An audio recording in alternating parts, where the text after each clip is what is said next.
Welcome back, you psychological anomaly, you beautiful, terrifying, misunderstood masterpiece. Let me tell you something that's going to twist your perception of reality forever. There's an FBI profiler, someone who sat across from Ted Bundy, who analyzed Jeffrey Dahmer's mind, who spent decades mapping the darkest corners of human psychology. And they said something about you that they've never said about anyone else.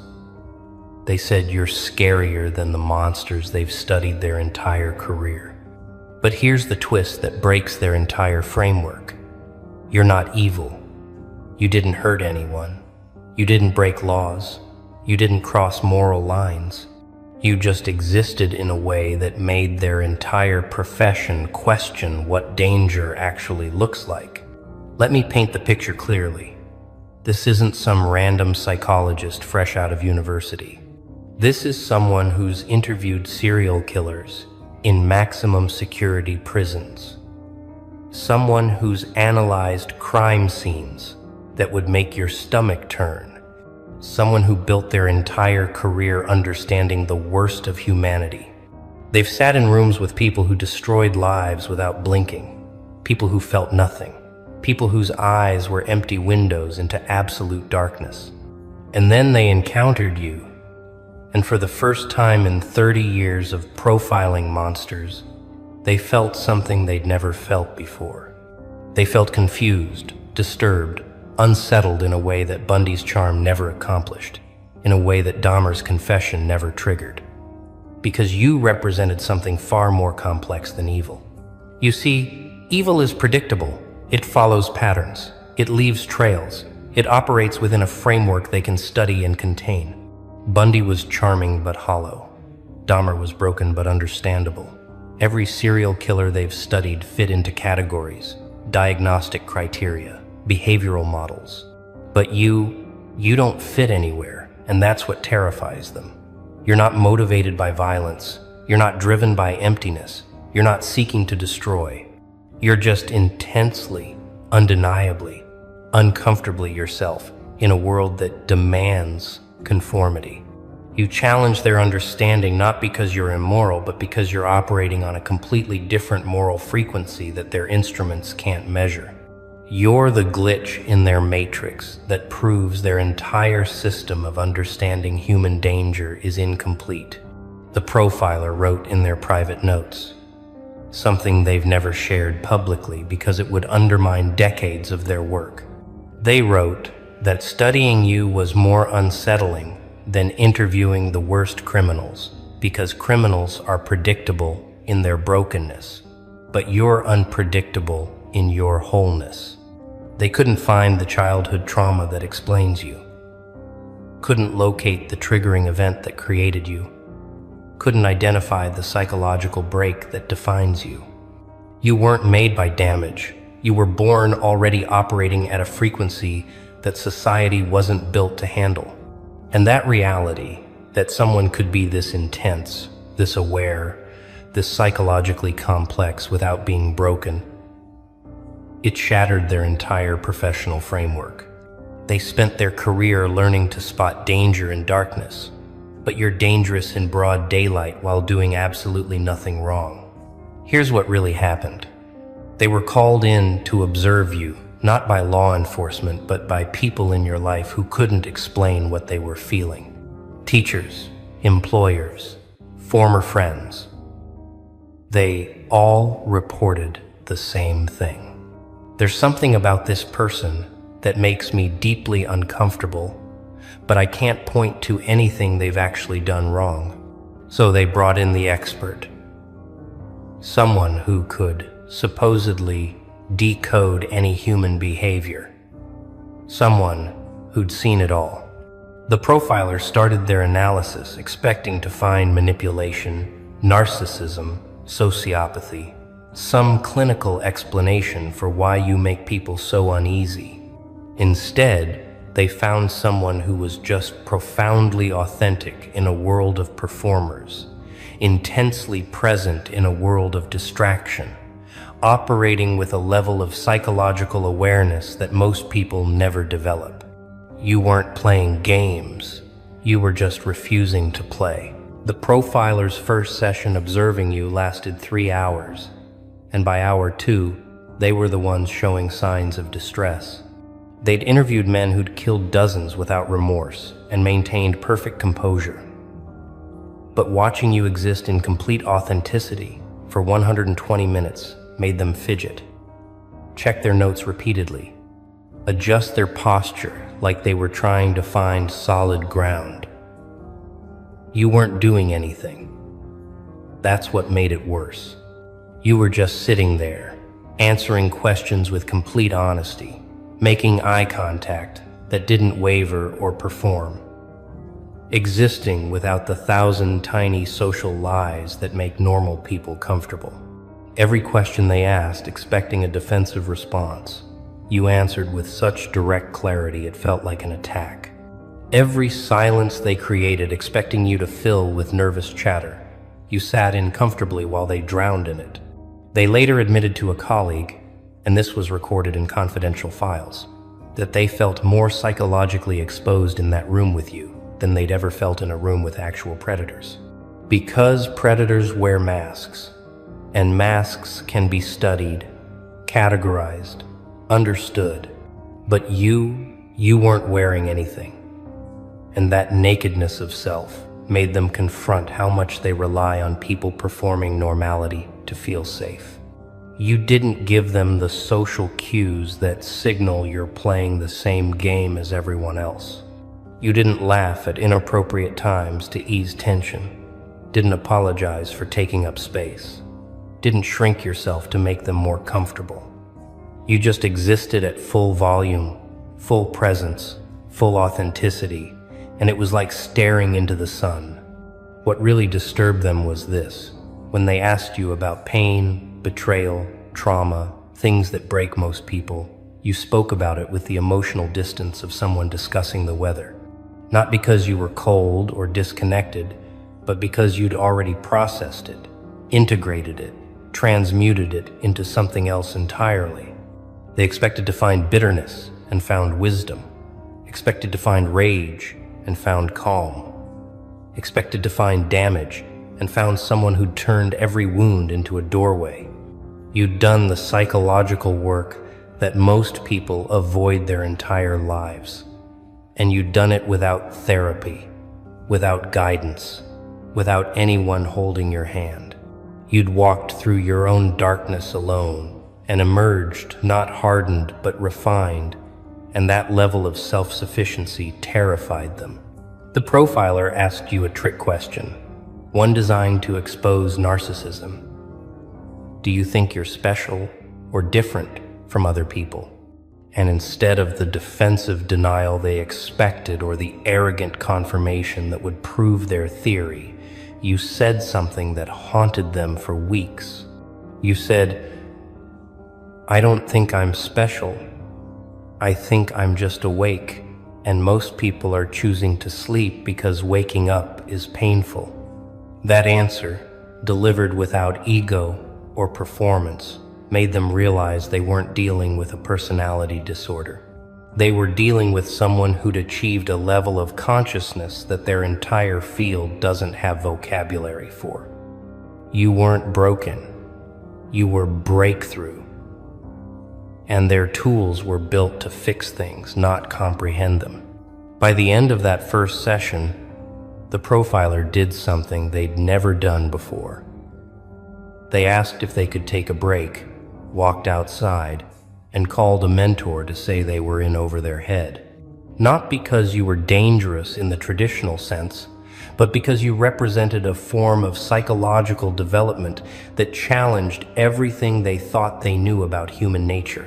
They'd spent decades learning that intense people are damaged people, that authentic people are performing authenticity, that powerful presence means hidden agenda. But you were intense without damage, authentic without performance, powerful without agenda, and that combination didn't fit anywhere in their understanding of psychology. You were the proof that their entire model of human behavior was missing a category. Let me tell you exactly what the profilers said in their private analysis, and this part was never meant to be shared. They wrote that Bundy was scary because he could mimic humanity so perfectly while feeling nothing. Dahmer was scary because he acted on impulses most people suppress. But you're scary because you feel everything, process everything, see everything, and still choose not to harm. You have the psychological awareness to manipulate anyone, the emotional intelligence to destroy people with words, the presence to dominate any room, but you don't use any of it for harm. That restraint, that choice not to weaponize your abilities, is what they couldn't categorize, because their field is built on studying people who lack restraint. Serial killers are frightening but understandable. They're broken machines, operating on primal drives, acting without conscience or empathy. You can map their psychology, predict their patterns, understand their motivations, because they're operating at the most basic level of human function. But you're operating at the highest level, fully aware, fully conscious, fully capable, and choosing peace while having every ability to choose chaos. The profiler realized that the most dangerous person isn't the one without restraint. It's the one with absolute restraint over immense power. You're not scary because of what you might do. You're scary because everyone can sense you could do anything, but you simply choose not to. They compared your psychological profile to Bundy's, and here's where it gets disturbing. Bundy had charm, but it was hollow, a performance practiced in mirrors and refined through trial and error. Your presence isn't performed, it's innate, which makes it infinitely more powerful because people can't detect artifice in it. Bundy's charm was a weapon he wielded consciously. Your presence is just who you are when you're not trying to be anything. They compared you to Dahmer's intelligence and found that while he was smart enough to hide his nature, you're smart enough to reveal yours without fear of consequences. Dahmer hid because he knew he was wrong. You don't hide because you know you're not. And that confidence without arrogance is more unsettling than any mask. The profiler wrote something that would end their career if it went public. They wrote that if they had to choose between being locked in a room with Bundy or locked in a room with you, they'd choose Bundy without hesitation. Because Bundy they could understand, predict, manage, using established psychological techniques. But you'd simply exist in that room with such complete presence that it would force them to confront every defense mechanism, every professional distance, every comfortable lie they tell themselves. You wouldn't hurt them physically, but you'd destroy every psychological barrier they use to function, just by being authentically yourself without compromise. That's a different kind of danger. The danger of mirror that reflects everything they're not. What makes this comparison truly disturbing is that serial killers are studied because they lack something: conscience, empathy, normal human connection. But you're being studied because you have too much of something: awareness, presence, authenticity, emotional depth. They know how to handle deficiency. That's what their entire field is built on. But they have no framework for handling excess of positive traits because in their world, too much awareness becomes paranoia, too much presence becomes narcissism, too much authenticity becomes antisocial behavior. You broke their diagnostic manual by being too psychologically developed, not too damaged. And that revelation made them question whether they've been studying human nature from the wrong angle for decades. Here's the truth they don't want to admit. Monsters are comfortable to study because they're clearly other, clearly different, clearly separate from normal humanity. But you're terrifying because you're not other. You're what humanity could be if people stopped performing and started existing. You're the proof that intensity isn't illness, that awareness isn't disorder, that refusing to pretend isn't pathology. And if that's true, then everything they've built their careers on, the idea that normal is healthy and different is dangerous, collapses into dust. You're not an outlier. You're a mirror showing them how asleep everyone else is. And they can't diagnose sleep as health anymore once they've seen someone truly awake. The profiler admitted in a recorded session with their supervisor that observing you triggered an existential crisis they'd never experienced in decades of studying the worst humanity offers. Because serial killers reinforced their worldview, proved that their understanding of human darkness was correct, validated their life's work. But you invalidated it, not through evil but through evolution. You showed them that their entire model of human psychology is based on studying broken people and calling the average person normal, without ever encountering someone who's actually psychologically complete. You're what happens when someone does all the internal work, faces all their shadows, integrates all their fragments, and emerges whole. And whole terrifies them more than broken because they don't know how to treat it. They're scared because you can't be fixed, controlled, or contained using any of their methods. Therapy assumes you're damaged and need help, but you're not damaged. Medication assumes chemical imbalance, but your brain is functioning exactly as intended, just at a higher frequency. Behavioral modification assumes you need to change, but you don't need to change. The world needs to catch up to you. Every tool in their arsenal is useless because you're not a problem to be solved. You're a reality to be reckoned with. And that makes you infinitely more threatening to their system than any criminal, because criminals prove the system works while you prove the system is incomplete. What really keeps them up at night is this thought: if you're not sick, damaged, or disordered, then what are you?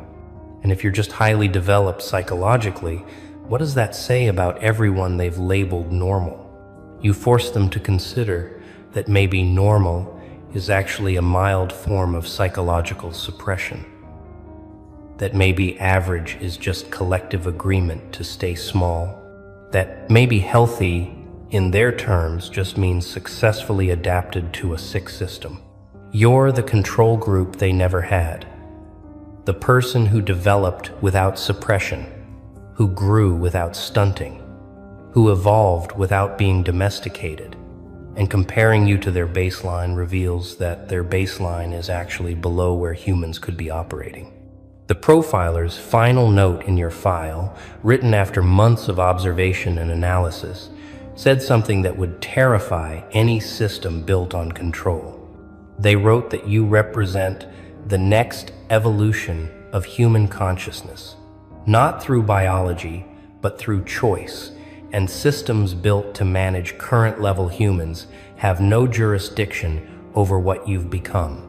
You're not more evolved because you're special. You're more evolved because you refuse to be less than you are. And that refusal created psychological development that their field has no map for. You're not dangerous because you might harm someone. You're dangerous because your existence proves that everything they think they know about human nature is operating from limited data.